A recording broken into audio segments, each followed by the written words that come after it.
Seorang residivis kasus pencurian sepeda motor IKD Arianta kembali berulah.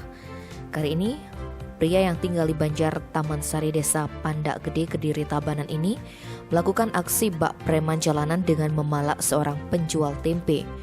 Mirisnya, korban yang diketahui bernama Saifuddin hampir saja kehilangan tangan lantaran terkena sabetan parang yang diayunkan Arianta. Korban juga harus merelakan kehilangan uang dan puluhan bungkus tempe sebagai modal jualannya karena dirampas Arianta. Atas ulahnya, Arianta pun harus mempertanggungjawabkan perbuatannya di depan hukum. Dia sudah menjalani sidang perdana dengan agenda pembacaan dakwaan jaksa penuntut umum di Pengadilan Negeri Denpasar.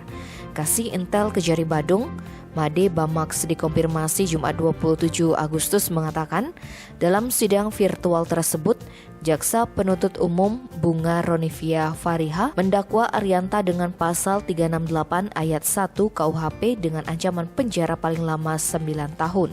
Kejadian yang menimpa korban Saifuddin ini terjadi di Jalan Bypass Munggu, Desa Cemagi, Kecamatan Mengwi, Kabupaten Badung, Selasa 15 Juni 2021 sekira pukul 5 WITA. Pemicu kejadian karena sepeda motor yang dikendarai korban menyalip sepeda motor terdakwa saat melintas di Jalan Bypass Munggu. Dalam keadaan mabuk, terdakwa meminta korban berhenti lalu meminta uang dengan mengacungkan parang yang diselipkan di pinggang. Tak hanya uang, terdakwa juga merampas 20 bungkus tempe yang akan dijual oleh korban. Tim Bali Express melaporkan.